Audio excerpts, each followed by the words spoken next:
The Federal High Court in Abuja, in a landmark judgment, has ordered the disclosure of the spending details of about $5 billion Abacha loot by the government of former President Olusegun Obasanjo, Umaru Yar'Adua, Goodluck Ebele Jonathan, and Muhammadu Buhari. The court ordered the government of President Bola Ahmed Tinubu to disclose the exact amount of money stolen by General Sani Abacha from Nigeria, and the total amount of Abacha loot recovered, and all agreements signed on same by the governments of former Presidents Obasanjo, Yar'Adua, Jonathan, and Buhari. The judgment was delivered last week by Justice James Omotosho following a Freedom of Information suit brought by the Socio-Economic Rights and Accountability Project, SERAP. In his judgment, Justice Omotosho held that in the final analysis, the application by SERAP is meritorious, and the federal government, through the Ministry of Finance, is hereby ordered to furnish SERAP with the full spending details of about $5 billion Abacha loot within 7 days of this judgment. Justice Omotosho ordered the government to disclose details of the projects executed with the Abacha loot, locations of any such projects, and the names of companies and contractors that carried or are carrying out the project since the return of democracy in 1999 till date. Justice Omotosho also ordered the government to disclose details of specific roles played by the World Bank and other partners in the execution of any projects funded with Abacha loot under the government of former President Obasanjo, Yar'Adua, Jonathan, and Buhari.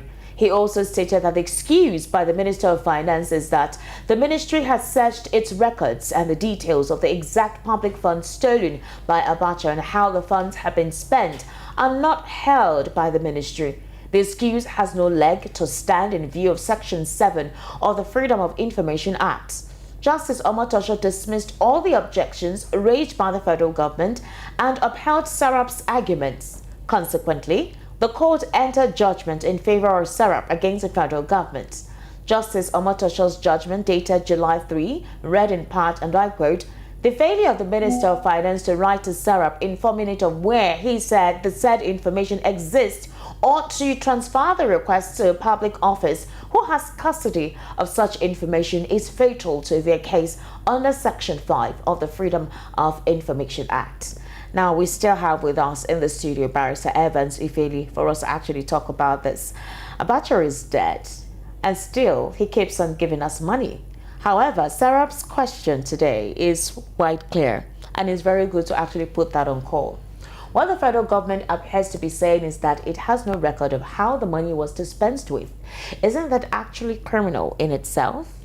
Yeah, it is economic crime for the body responsible, the Ministry of Finance, because once these monies are sent to the countries, the Ministry of Finance that administer the process and all that. And let's also correct that Abacha is not sending us money. These are stolen money. Commonwealth, I know in a parlance, metaphorically, he died so many years ago. Now we uncover this amount of money that year in, year out, thanks to the West, where these funds were laundered to. Now we keep getting these funds. Now remember that in our Appropriation Act, that is the budgets of our yearly budgets, these earnings are tied to crude and to other subsidiary. So what it means is that the money from the Abacha is an extra. Okay, which should be accounted for. Sure. Because it appears that money has been rerouted, and that is what SERAP, yes, that is what SERAP is driving at. This is not more, these are not funds captured in the budget. They are just subsidiary funds that are coming from, like a windfall, unexpected windfall. Okay, so the tendency to abuse the proceed is very high. Now, when SERAP wrote a demand letter based on the Freedom of Information Act to the government, the Ministry of Finance, they refused to respond. We discussed it here some time ago, and later, when they got to court, they were now giving oral testimony to the effect that they don't know how it was appropriated and all that. And the court now in the judgment said that the fact that they refused to respond to that letter, you understand, was fatal to their case. Part of why the judgment have been given, made against them. So right now, there's an order of court that they must assemble how that money was dispensed with, the projects, the contractors, even the role that World Bank played. Not just within the role that World Bank played in all this, and that information is required. Okay. And thank God this is coming at a time where the Freedom of Information Act has gained credibility via providence. Since it was signed, even though many institutions in the country, when you demand for information through that means, it's either they don't answer, they don't. So the framers of that law ensure that where they don't answer, where they don't reply, that will be used against them. Okay? I'm doing a letter right now to the Federal Airport Authority on the toll gate here, where suddenly overnight, they've increased the fee from 300 naira for SUV to 500 naira. So to come here, every time I come here, I have to spend 1,000 naira to cross that point. And through the Freedom of Information, I'm asking, where's because you're talking about that, the concession of that road. Okay, that road, that is that bad. Well, from what year to what year is the contract? Who is collecting the money? What is the money? It's the same case. So this setup is the same as this one I'm going to start. So we must engage this institution. Imagine Serap is not in existence. This whole $5 billion, it's a whole lot of money. It's a whole lot of money. That money can fix hospitals across the geopolitical zone. Exactly. Provide public health care. You understand what I'm saying? So this judgment is not the judgment that the Ministry of Finance will have to contravene, because that will amount to contempt of court. So they must provide. I was just going to ask you that. Do you think the court order will compel FG to respond and make the data known? Of course, it will. If the Minister of Finance does not want to go to jail, yes. We know that the previous administration was had a penchant for disregarding court orders. Yes, I know that. But in this case, we are talking about a ministry. Okay, a ministry that is headed by a minister, or that is going to be headed, because a minister is going to that office, because the other one is outgoing, and it does not matter who is there. Okay, once the person subsisting now fails to, because the court order is that the ministry should provide. You understand? Provide it. So if the current minister, God help him, the incoming minister, is unable to provide, they're going to be condemned of court, for in which case he will be committed to prison if he does not. People will go to prison. Our law works if it's followed up. And Serap that I know, we continue on this matter until we get to the root of it. We get to the root of it. All right, so we seem to be reconnecting with Barrister Eze Eluchie. Well, if you're back with us, let's break this down a little bit. Sometime in 2022, in August 2022, news broke that Nigeria recovered Abacha loot, $3.65 billion. And then sometime in November same year, U.S. transfers $20.6 million Abacha loot to FG. Total repatriation hits $332 million. Yeah. Now, these monies were coming close to election time. Yes. Do you think that some of it were, used to finance the elections? I actually don't know what they were used for. That is why that's why Serap. Now the court have granted. And we can't allude to it. There's a judgment now.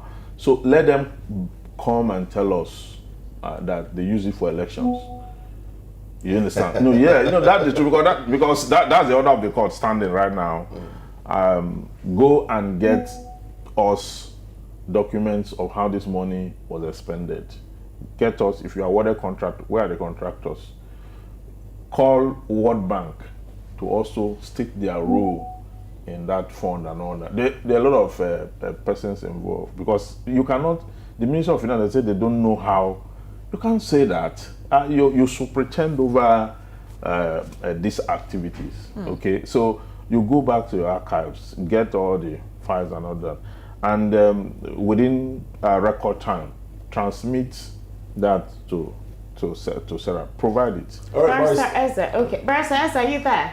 Yeah, I had everything.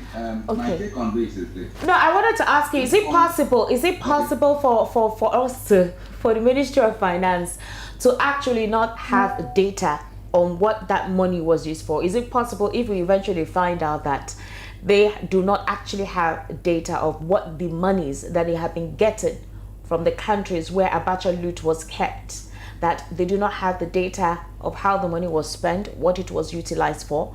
Or possibly now that SERAP, has written and the court has mandated, they will now try to look for how they will give relevance or give credence to where the monies went to. Yes, directly answering your question, it is very, very possible that the Ministry of Finance will not even know how these funds were brought in or relooted. The reason being that a lot of funny things happened in Nigerian government.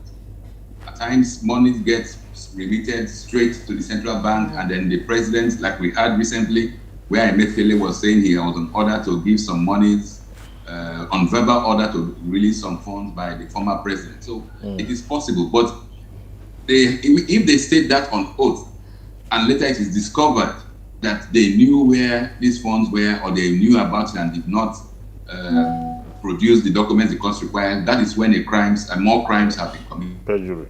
You have now lied on oath and all that stuff. But it is very possible that the Ministry of Finance may not know, because we run a very, very funny system of government, or anything is possible. But my worry in all this process is this. This is funds that should be in the consolidated revenue of the Federation. The monies, if you remember, Abacha ran like, it was more like a unitary government. So the funds that were looted belongs to the Federal Republic of Nigeria. Why have none of the 36 states governments asked for exact details of what came in? Because this is funds that should be shared during the monthly cycle of revenue allocation. It is not the money of the federal government of Nigeria. It is funds that should be in the consolidated revenue account, which all 36 states, 7 local government areas, and the federal government have a share in on specific percentages. Even the oil mineral producing areas also have a specific percentage from that revenue, from that pot of funds.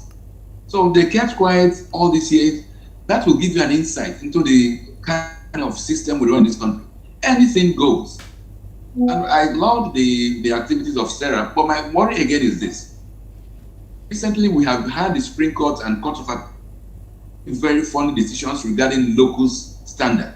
The issue is this: where does Sarah get this local standard? Or is the issue of local standard only applicable when it's political issues?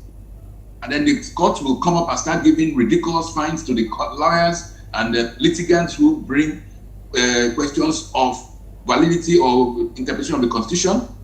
And on other issues, the court relaxes. Several questions are up there to be answered. Again, and more critical is this. These are very, very clear issues. These are, the issues that Sarah, is like things that the documents were requested, they were not given. The court ought to have made this judgment way back. This case was filed over a year ago. Why this delay?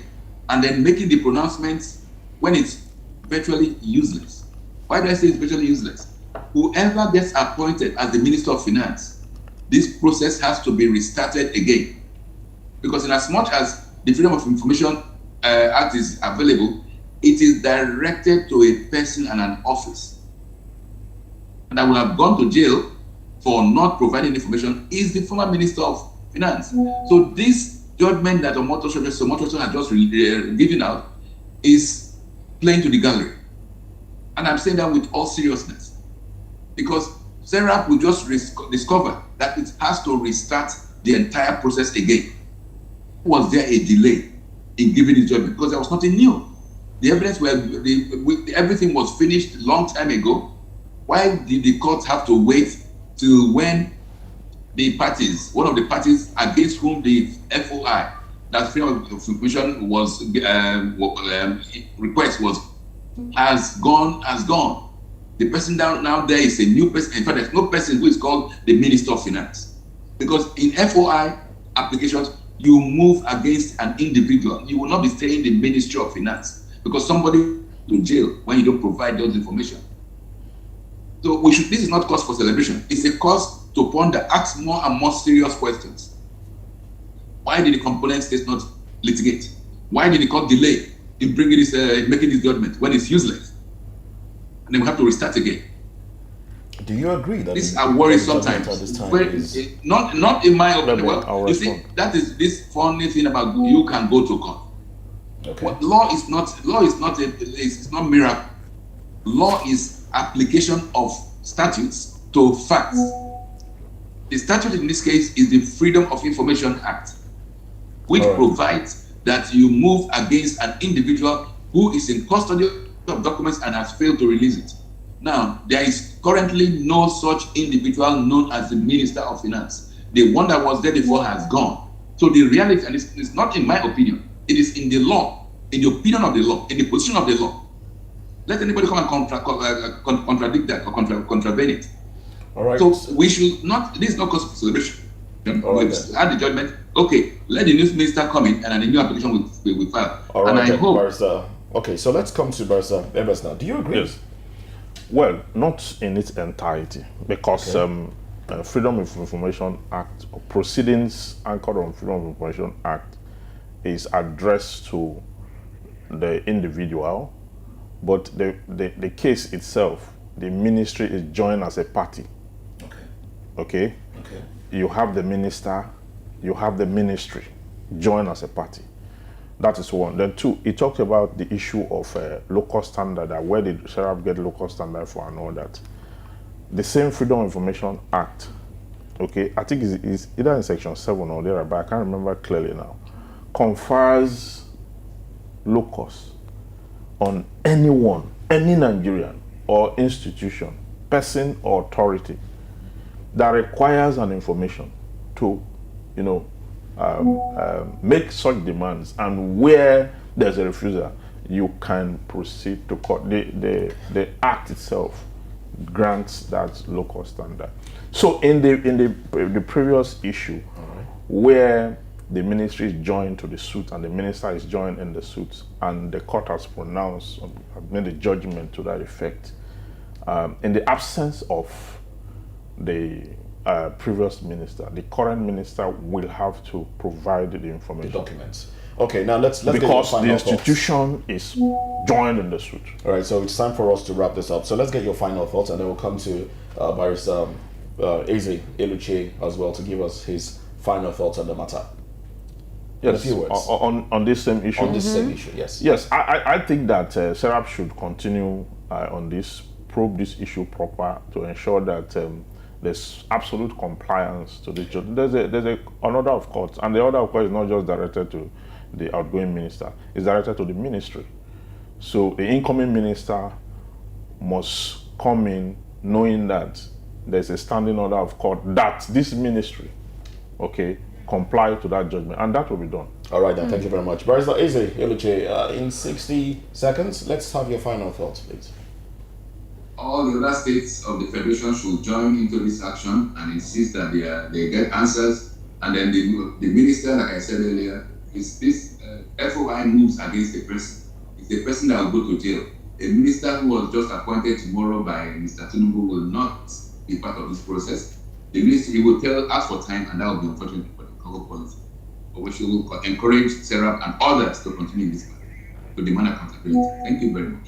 All right, then. Thank you very much, Barrister Eze Eluche, and also Barrister Evans Ufili. Thank you for coming on the program. You're welcome. We'll take a break. When we come back, we'll get into entertainment and sports. Stay with us.